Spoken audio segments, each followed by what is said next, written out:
Tayo po tayong lahat at buksan natin sa aklat ng Genesis chapter 4. Ang ating pag-aaralan ay mula po verse 1 hanggang verse 5. Pero hayaan yung basahin ko na lamang yung verse 3 hanggang verse 5. Just follow me with your eyes. Genesis chapter 4. Sabi ng talata, verse 3, "And in process of time it came to pass that Cain brought of the fruit of the ground an offering unto the Lord. And Abel, he also brought of the firstlings of his flock, and of the fat thereof. And the Lord had respect unto Abel and to his offering. But unto Cain and to his offering he had not respect. And Cain was very wroth, and his countenance fell." Our gracious God and Heavenly Father, we ask guidance from your Holy Spirit sa amin pong pag-aaral ng iyong salita. Itago niyo ako, Lord, sa inyong likuran. Hindi ako kalakasan o kahinaan ng tao ang makita. Hindi rin, Panginoon, yung pangalan ng aming samahan. Kung meron mang pangalan na laging mag-glorify every time na kami ay nagtitipon, yan po ang pangalan mo, aming Panginoong Jesus. And Lord, sa aming tema ay pag-uusapan namin ang tungkol sa pagbibigayan. At gamitin ito para kami, Lord, ay mag-glorify ka at itama kung kinakailangang maitama yung aming mga pagkakamali at turuan kaming mag-grow ayon sa iyong biyaya. Kaya maraming salamat po sa iyong salita na hindi nyo po kami hinayaang mangapa kung ano ang tama at mali. Binigyan nyo kami ng malinaw na instructional manual for us to know kung ano yung kalooban mo at kumpleto ito na nakarating sa aming panahon. Ito ang aming dalangin sa pangalan ng aming Panginoong Hesukristo. Amen and Amen. Makakaupo na ang bawat isa at kung lalagyan po natin ng pamagat ang ating pag-aaral ngayong umagang ito ay the accepted and the rejected offering. Alam nyo mga kaibigan at mga kapatid, huwag kayong magsasawa pag sinabing offering dahil Old Testament pa lang may offering na. No? Kaya hanggang sa ngayon, as we worship the Lord, ay bahagi po ng ating pananambahan sa Kanya ang paghahandog o pagbibigayan. Pero dito po sa bahaging ito, sa Genesis chapter 4, ay nakita ho natin yung dalawang anak ni Adan at saka ni Eva na sila ay naghandog sa Panginoon. And of course, yung kay Abel ay tinanggap ng Panginoon at yung kay Cain naman ay nireject. At dito bibigyan tayo ng idea as we assess yung ating pananambahan sa Panginoon sa pamamagitan ng pagbibigayan. Ano kaya itong aking ihandog sa Panginoon? Ito ba ay kakatanggap-tanggap sa kanyang harapan o ito ba ay rejected in His sight? So tandaan nyo po na sinabi ng Proverbs chapter 14 verse 12, "There is a way which seemeth right unto a man, but the end thereof are the ways of death." So sinasabi po ng salita ng Diyos na may mga bagay na inaakala nating tama sa ating paningin, pero sa dulo pala nito mapapahamak po tayo. Kaya nga, pagdating sa pananambahan sa Panginoon, hindi mahalaga yung opinion mo at ang opinion ko. Ang mahalaga dito, ano ang sinabi ng ating pong Panginoon. So dako na po tayo kaagad sa bahagi ng ating pag-aaral at bakit po tinanggap ng Panginoon ang inalay ni Abel at bakit naman ni-reject yung kay Cain. So bigyan tayo ng idea ng salita ng Diyos at as we apply sa ating panahon yung ganyan pong aaral ng Scripture, bigyan tayo ng karunungan ng Holy Spirit na magawa natin to.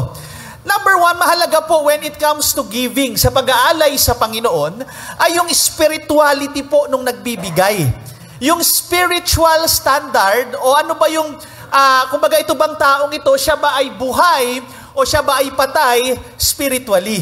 Mahalaga po yan mga kaibigan at mga kapatid. Tingnan natin po yung spirituality ni Cain. Now let's look at Cain. At makikita natin dito sa isang talata sa Bible, ano ang assessment ng Bible when it comes to the spirituality? Ano bang spiritual na standard or spiritual na kalagayan ni Cain in the sight of God? According to 1 John chapter 3 verse number 12, sinabi po ng Bible, "Not as Cain who was of that wicked one." Napansin niyo po yung salitang wicked one? who was of that wicked one, na mula doon sa masamang iyon, sabi ng isang translation sa Tagalog. Alam niyo yung salitang wicked one, mga kaibigan at mga kapatid, isa yan sa mga titulo ni Satanas. Let's look at yung isang passage o isang verse in 1 John chapter 5 verse 18. Tingnan po natin dito sa talatang ito. Sabi ng verse, we know that whosoever is born of God sinneth not, but he that is begotten of God keepeth himself, and that wicked one toucheth him not. Alam nyo, doon po sa unang part ng verse, explain ko lang ng konti. Hindi yan nagtuturo na tayo po bilang mananampalataya ay hindi na tayo magkakamalit, magkakasala. Pero dito makikita natin, for we know that whosoever is born of God sinneth not. Diyan po sa talatang yan, kung pag-aaralan nyo po, tinutukoy niyan na tayo bilang mananampalataya sa ating spiritual na bahagi ng tao, hindi na po tayo nagkakasala sa ating spirito. Bakit po? Dahil ligtas na po tayo. Kasi kung tayo ay nagkakasala pa sa spirito po, no, tandaan nyo, tayo mga tao, divided ang ating kalagayan. Meron tayong spirit, meron tayong soul, at meron tayong body.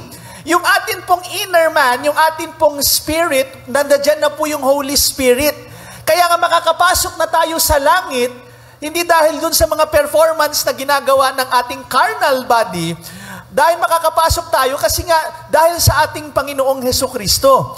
Kaya spiritually speaking, hindi na tayo nagkakasala dahil tinubos na tayo ng atin pong Panginoon. Pero of course, iba naman po ang issue, kagaya ng sinabi ni Pablo doon sa Romans 7, na nagkakasala pa din siya. Yun naman po yung pinag-uusapan, yung kanyang body. Of course, alam po natin, yung part na, yung carnal part natin, yung pagiging tao natin, yung ating physical, nagkakaroon pa rin po ng pagkakamali at pagkakasala. Pero salamat, tayo po bilang mga anak na ng Panginoon ay saved na po tayo. Tayo po ay born again na spiritually speaking. Pero sabi diyan, and that wicked one.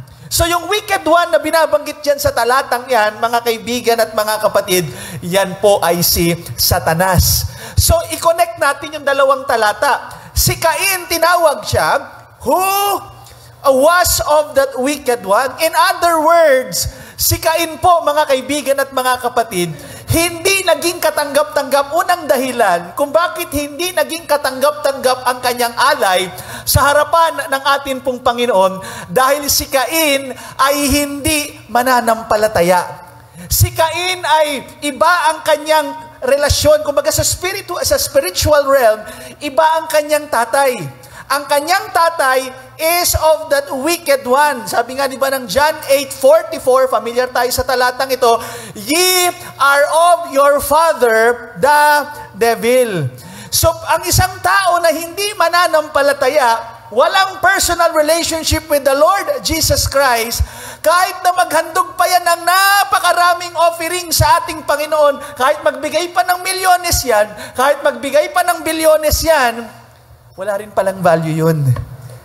Dahil ang pinakamahalaga sa lahat, sa paghahandog natin sa Panginoon, una sa lahat, nakilala mo, nanampalataya ka na sa Panginoong Hesukristo bilang iyong tagapagligtas. Tignan natin yung spirituality naman ni Abel.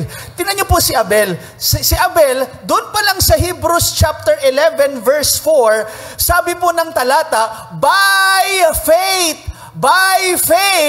Abel offered unto God a more excellent sacrifice than Cain. At ang sabi pa ng verse, by which he obtained witness that he was righteous. Aba, in the sight of God, si Abel daw po ay righteous. Teka lang, di ba sinasabi ng Romans chapter 3 verse number 10, there is none righteous. Teka lang, bakit tinawag si Abel na siya ay righteous, samantalang sinabi naman ng talata is, there is none righteous? Opo, totoo po yan. Wala po talagang righteous in the sight of God, sa sarili nating standard, sa sarili nating kakayanan, wala talagang righteous. Lahat tayo ay palpak, lahat tayo ay makasalanan in the sight of God. Next slide, tingnan natin. Tingnan niyo po nakalagay doon sa susunod. There is none righteous, no not one. Sabi po ng Bible yan. Next slide pa rin po.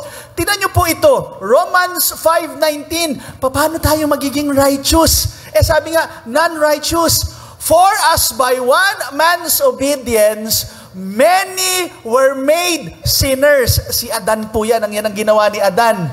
Pero merong pangalawang Adan, sabi ng Bible. So by the obedience of one, sa pagsunod din po nung isa, ano nangyari? Shall many be made righteous. Sino po yan? Si Jesus Christ. That's the second Adam. Dahil sa pagsunod ni Jesus Christ sa kalooban ng God the Father, hinayaan niya na siya po ay mapahamak dun sa krus ng Kalbaryo, bayaran ng ating mga kasalanan, at sino man ang mananampalataya sa Kanya bilang tagapagligtas na siya nag-iisang daan papunta sa langit, yung taong nanampalataya sa Kanya ay magiging righteous in the sight of God. Kaya si Abel, by faith, meron siyang pananampalataya. Dahil sa kanyang pananampalataya, at mamaya makikita natin na yung paghahandog na yun ni Abel, may kinalaman yun dun sa Mesayang darating. Kaya nga, hindi man nila alam sa Old Testament, hindi man nila alam yung pangalan pa ni Jesus Christ kasi hindi pa binigay na revelation ng Old Testament. Pero ang malinaw sa Old Testament, meron na silang inaantay. Meron ng binanggit na prophecy, panahon pa ni Eva, na meron magiging seed of the woman, at dun pa lang sa Old Testament, nananampalataya na sila doon sa darating na tagapagligtas.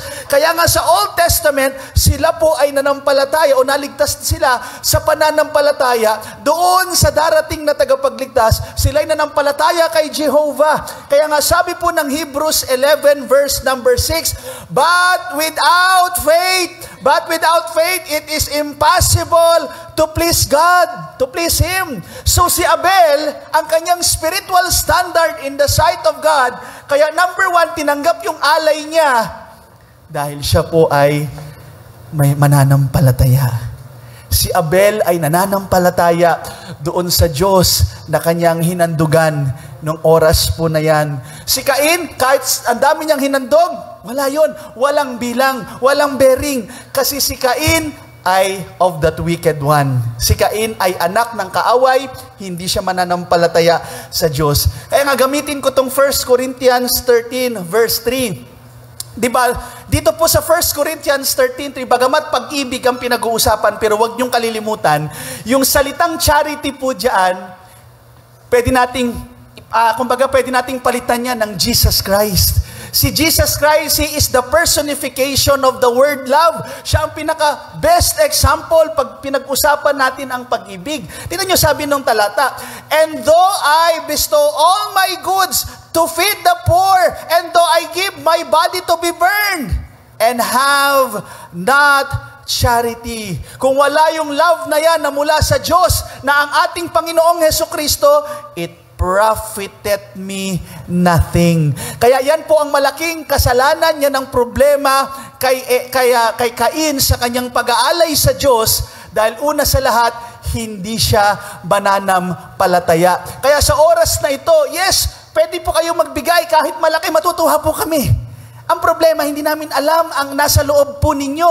Kaya kahit na kayo ay magbigay ng malaking halaga, kung kayo naman ay hindi sure sa inyong kaligtasan, kung hindi pala kayo nagtitiwala kay Jesus Christ na nag-iisang daan, katotohanan at buhay, na siyang nabuhay na magmuli, na siyang nag-iisang tagapagligtas, kahit napakarami mo pang ibigay, kahit ibigay mo pa lahat ng kayamanan mo, kahit magsakripisyo ka pa, kahit sunugin ka pa ng buhay, baliwala lahat yan, dahil ang pinakamahalaga sa lahat, ang Panginoong Hesukristo. Nanampalataya ka sa Diyos na nagligtas sa bawat isa sa atin. So number one po, mga kaibigan at mga kapatid, yung spirituality po ni ni Cain at ni Abel. Kaya kung ikay mananampalataya, tandaan mo yung ginagawa mo sa Panginoon is not in vain. Hindi mawawalan ng kabuluhan. Pero pag hindi ka mananampalataya, sorry, walang bearing yan in the sight of God. Number 2, the standard of the giver. Ano ang naging standard ng dalawang ito as they offer sa atin pong Panginoon? simulan muna natin kay Abel. Si Abel po, ano ang kanyang naging standard? Bago yung Hebrews 11:4, balikan muna natin yung ating Bible in Genesis chapter 4. Let's look at verse number 4. Sabi po dito, sa Genesis chapter 4, verse number 4, and Abel, he also brought of the firstlings, sabi po dyan, firstlings of his flock, and of the fat thereof. And the Lord hath respect unto Abel and to his offering. Mga kaibigan at mga kapatid, ang naging offer po ni Abel ay isang hayop. Sabi nga rito, ang pag sinabing firstlings po dito, yan yung pinaka-firstborn. In fact, pwede nating sabihin na ang in-offer po ni Abel, yung pinaka-first fruit niya. Yun yung pinakaunang bunga ng kanyang pag-aala, yung inaalagaan niya, yun yung pinaka-the best na kanyang alaga. Yun ang kanyang inalay doon sa atin pong Panginoon, doon sa account po na yun. So tandaan niyo po, yung pag-aalay na to ni Abel, balikan natin yung Hebrews 11:4 kanina, sinabi po ng talata, by faith Abel offered unto God a more excellent sacrifice than Cain. Aba, yung naging offering niya, naging more excellent pa. Hindi lang excellent, more excellent pa. Ganun po the best yung naging offering ni Abel in the sight of God. Alam niyo mga kaibigan at mga kapatid, bibigyan pa tayo ng at iba pang clue, ng iba pang mga talata sa Bible. Bakit tumama po yung naging offering na yan ni Abel? Ano ang kanyang naging basis? Bakit yan ang kanyang inalay nung mga panahon po na yan? In Luke chapter 11 verses 50 to 51, binibigyan tayo ng clue ng Bible. Ano ba si Abel in the sight of God? In verse number 50 sa Luke chapter 11, sabi po ng Bible, that the blood of all the prophets, so tinawag na propeta, take note propeta, mga propeta, sabi po diyan, which was shed from the foundation of the world, may be required of this generation. Tapos pagdating sa verse 51, tandaan nyo doon sa 50, verse 50, the blood of all the prophets. Tapos pagdating sa verse 51, sino-sino itong mga propetang ito? Sabi ng verse 51, from the blood of Abel unto the blood of Zacharias. So ibig sabihin pala, itong si Abel, mga kaibigan at mga kapatid, siya pala ay isang propeta. Pag ikay propeta, ibig sabihin yan, siya ay, kumbaga, di ba pag sinabing propeta sa Old Testament, yan yung kinakausap ng Diyos. Sa kanya binibigay ng Diyos ang revelation ni God dahil wala pang ang Bible nung panahon po na yon. So ito pa lang si Abel, ang kanyang naging pag-alay sa Diyos, bakit more excellent sacrifice? Dahil ang naging standard ng kanyang paghahandog ay hindi yung kanyang yung trip lang, hindi yung inisip niya lang, kundi ito ay revelation from God. Ito ay sinabi sa kanya ng atin pong Panginoon. At huwag nyo kalilimutan, tinawag ng Bible na si Abel ay man of faith. By faith, sabi po doon. At tandaan nyo po, ang faith at ang Word of God, hindi mo pwedeng paghiwalayin yan. Kasi, hindi po pwedeng pananampalataya lang na wala kang basihan. Tandaan nyo po, even ang mga kulto, may pananampalataya din yan. Even ang mga evolutionist na naniniwalang galing sila sa unggoy, may pananampalataya din yan. Pero tandaan nyo, saan nakabatay ang kanilang pananampalataya? Well, ang pagkakaiba natin sa kanila, tayo po may pananampalataya, pero ang basis ng ating faith is from the Word of God. Kaya nga, sabi po ng Hebrews o ng Romans chapter 10 verse 17, familiar po tayo sa talatang ito, so then faith cometh by hearing, and hearing by the Word of God. So mahalaga yung Word of God at sa pamamagitan ng pakikinig ng salita ng Diyos, nananampalataya ang isang tao. Of course, kahit na nakikinig ka, kung wala kang pananampalataya, sayang lang po yan. So para magkaroon ng effect na pinapakinggan mo yung mga preachings, nagbabasa ka ng devotion mo from the Word of God, kailangan sinasampalatayanan mo yung sinasabi po ng Bible. At dito makikita natin, ito pong si Abel, ang kanyang naging paghahandog sa Panginoon, hindi yung kanyang naisip lang, kundi may basis siya from the divine revelation of God. In fact, kahit po sa panahon ni Moses, Tandaan nyo, ang Diyos ay hindi siya nagbabago. At napakahalaga in the sight of God, yung paghahandog po ay isang malinis na hayop sa paningin ng ating Panginoon. Let me use yung Leviticus chapter 4, verse 35. Tingnan nyo po ito sa Leviticus chapter 4, verse 35. Tandaan nyo ang inalay po ni Abel ay isang animal. At anong klase ng animal to? Tandaan nyo, ang scripture ay hindi magko-contradict. Dito po sa Leviticus chapter 4 verse 35, tingnan niyo po nakalagay diyan, and he shall, ito yung batas, and he shall take away all the fat thereof. By the way, wag niyo ialay sa Diyos, Lord, kunin mo na tong tabako, ito po yung, hindi yan ang tinutukoy po diyan, ha. Sabi rito, all the fat thereof, as the fat of the lamb is taken away from the sacrifice of the peace offerings, and the priest shall burn them upon the altar, according to the offerings made by fire unto the Lord, and the priest make an atonement for his sin that he hath committed, and it shall be forgiven him. So sa panahon ni Moses, nagkaroon ng batas. Pag ang mga Israelita, pag sila ay nagkakasala in the sight of God, kinakailangan nilang maghandog ng isang malinis na hayop. At dito nga particular sa talata, kailangan nilang magbigay ng lamb.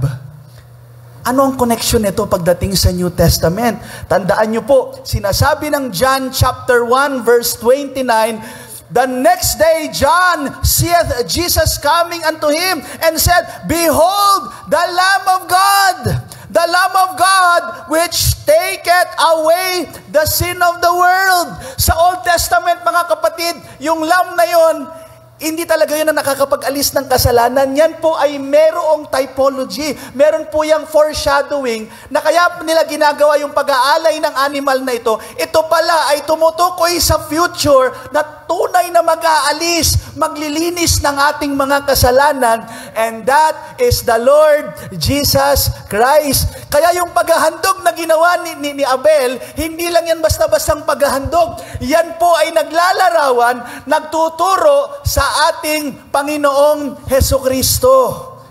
Kaya talagang itong alay na to ni Abel ay naging kaaya-aya in the sight of God, dahil tandaan nyo po, pagdating sa ating kasalanan, sino ang kaaya-ayang handog para tayo patawarin, bigyan ng buhay na walang hanggan? Ang ating Panginoong Hesukristo. Siya ang kaaya at nag-iisang kaaya-ayang handog in the sight of God the Father. Siya lamang po. Hindi kagaya ni Cain. Tingnan nyo po, tingnan natin si Cain naman. Ano naman naging pag-aalay ni Cain?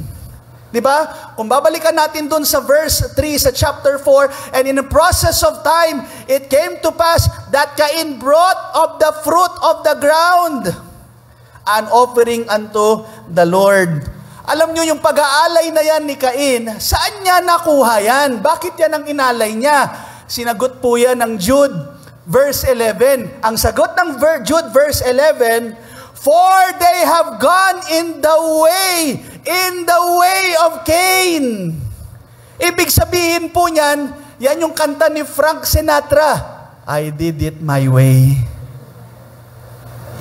Nung nag-alay si Cain, yung gusto niya ang nasunod. Yung daan niya ang nasunod. Ibig sabihin, ito gusto ko. Ito yung gusto kong ihandog sa'yo. Hindi nga yan ang gusto ni God. Hindi yan yung kanyang in-instruct na ipanghandog sa kanya. Mga kaibigan at mga kapatid, makikita natin dito na ito pong si Cain ay hindi siya natuto doon sa nangyari sa kanyang mga magulang. Tingnan nyo po yan. Doon po kung babalikan natin yung Genesis chapter 3, meron ba dyan? Next slide mo nga. Yan, sa Genesis chapter 3, tinaalala nyo po ito, nung nagkasala si Adan at si Eva, anong ginawa nila? Na-realize, pares pala tayong hubad.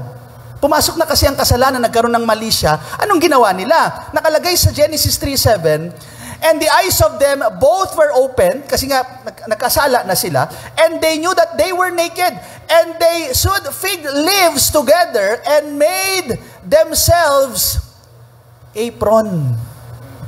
Gumawa sila ng sarili nilang pagtatakip sa kanilang nakedness. Tingnan nyo po ito. Kung itutuloy nyo po ang talata, makikita nyo later on na si God pinalitan niya yan, ginawa niya ng sariling damit. Bakit?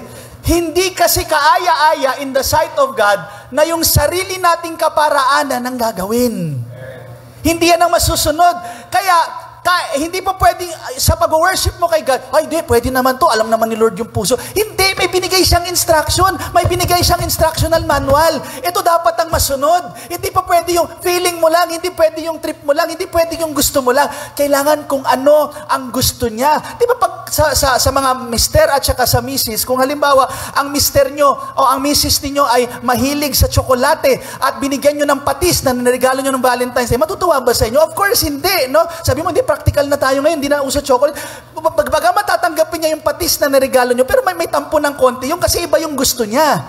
Ganon din po, pagdating sa ating Panginoon, meron siyang standard na ibinigay sa atin pong paghahandog sa atin pong Panginoon. Kaya nga dito, si Adan at saka si Eva, sila ay nag-cover ng kanilang nakedness, pero later on, pinalitan din ni God, sinuotan sila ng damit from clean animal, kasi it's a picture of atonement, mga kaibigan at mga kapatid. Sa pagtatakip sa ating mga kasalanan, hindi yung gawa natin ang magtatakip nito, kundi mula sa Diyos. Ito yung magiging kaaya-ayang atonement sa ating mga kasalanan. Kaya nga mga kaibigan at mga kapatid, pagdating sa paghahandog sa atin pong Panginoon, let's apply sa atin pong kapanahunan, sa paghahandog natin as we offer to the Lord, hindi yung trip natin ang masusunod, hindi yung gusto natin. Let's go to the standard, yung pagbibigay po natin ng ating time. Familiar tayo sa time, talents, and treasures. Sa pagbibigay po natin ng time sa ating Panginoon, yes, pwede naman po tayong sa bahay. Pwede kang magkaroon ng personal devotion sa bahay. Pwede kang magkaroon ng prayer time sa bahay. Pero meron din kasing inutos ang Panginoon na pagdating po sa pananambahan sa Kanya, kinakailangan may pagtitipon. Kaya sabi po ng Hebrews chapter 10 verse 25, ito ang kalooban ng Diyos, not forsaking the assembling, ecclesia, assembly. Huwag daw natin pabayaan ang pagtitipon natin. Yan ang gusto ng Panginoon, yan ang kalooban niya. Alam niyo, nakakalungkot, lalo sa nung kalakasan ng pandemya, hanggang sa ngayon nagtuloy-tuloy. Marami akong mga nakikitang mga Kristiyano, nagkaroon pa po sila ng mga tawag dito ng mga YouTube programs, no, may mga gumawa pa sila ng mga channels na sa YouTube. Mga nagpapakilala silang mga mananampalataya pero wala silang dinadaluhan na church. Alam niyo mga kapatid, doon natin makikita na itong marami po sa mga tao ngayon, yung gusto nilang nasusunod. Pero hindi, alam ni God kung ano yung mga bagay na magagamit niya sa atin para tayo lumago sa ating pananampalataya. At isa po sa mga institusyon na tinayo ng Panginoon na mahalaga na tayo lumago spiritually is the church. Kaya mahalaga na tayo nagtitipon. Salamat, may mga ganyan, mga live streaming. Pero tandaan nyo po, pagdating sa person na mahal mo, hindi pwedeng live stream lang. Diba? Kaya nga, yung iba, nag-date pa sila. Imagine nyo, mag-date tayo, online na lang. Pwede ba yung ganon?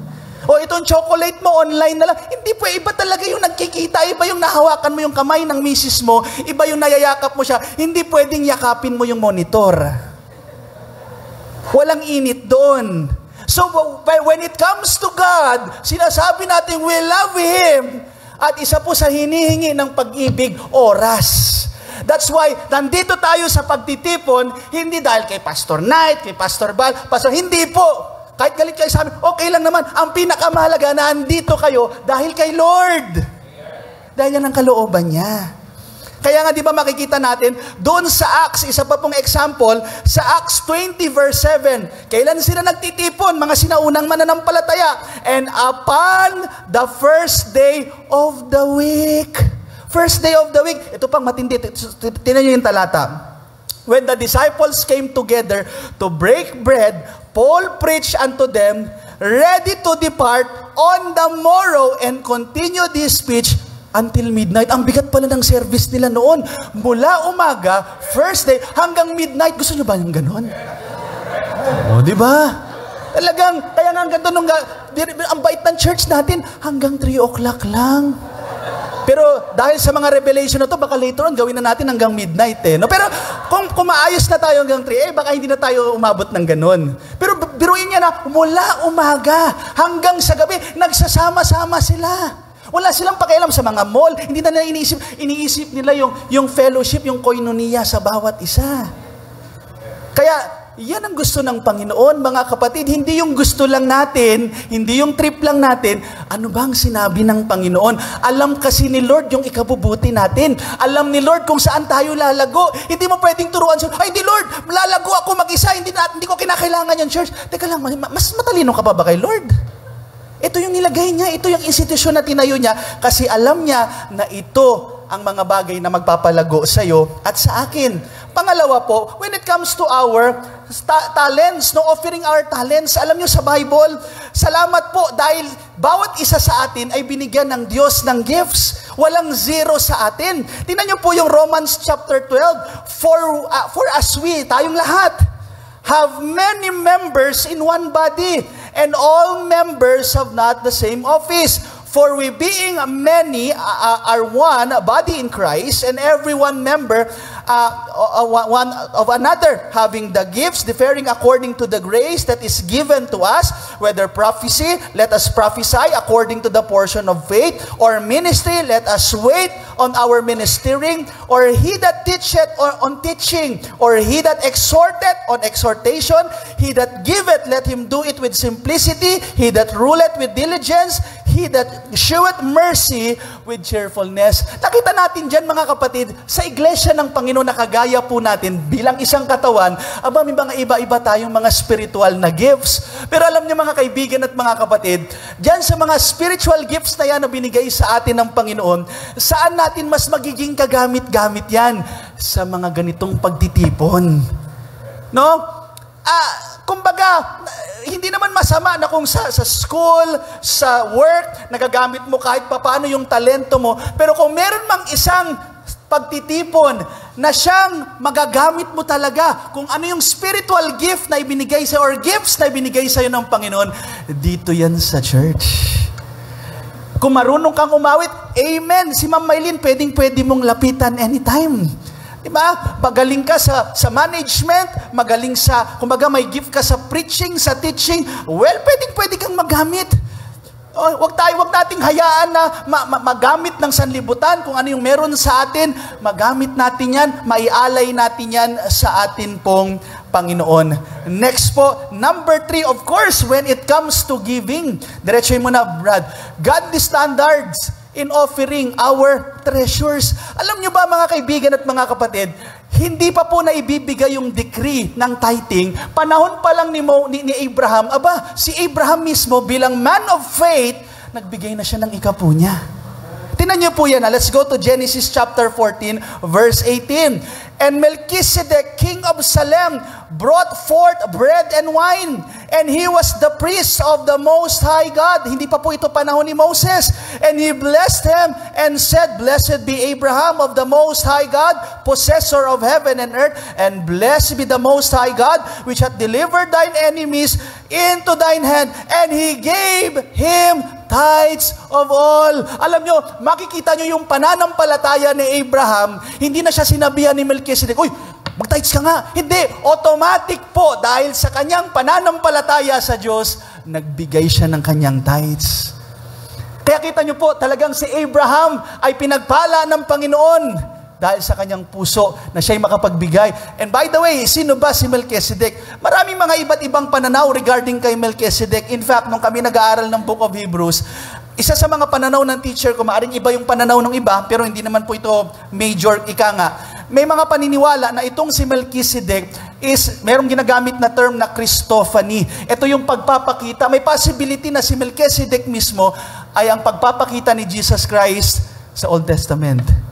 Dahil sinasabi rin ng Bible na hindi masabi ng Bible, unknown ang origin, walang pinagmulan itong si Melchizedek. Pero ang point lang dito, may standard.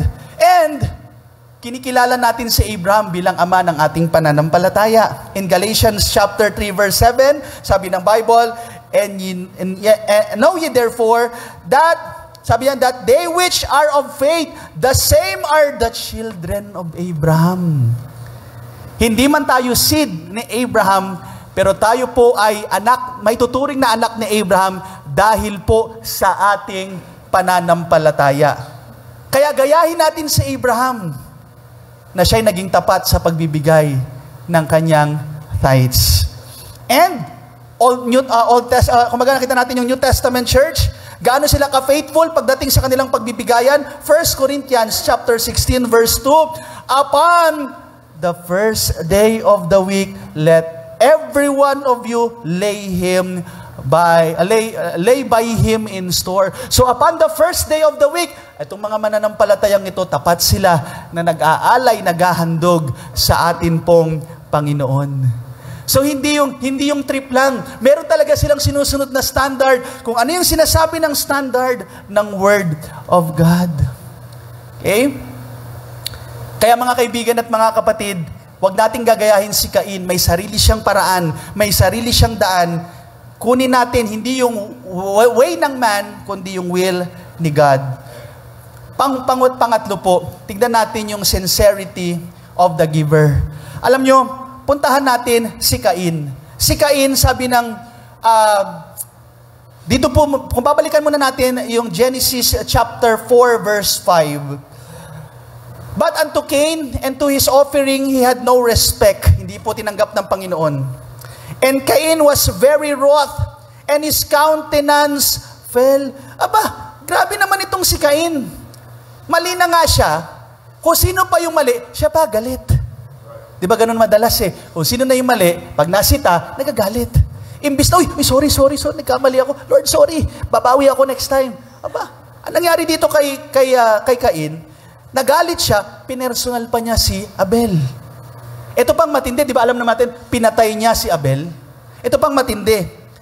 Si God, tinanong niya si Cain. Sabi niya kay Cain, di ba, nasan si Abel? Of course, omniscient si God. Alam niya yon. Parang mga nanay natin minsan, may pagka-omniscient yung mga nanay sa bahay eh. Di ba pag yung hotdog 5, naging 3 na lang.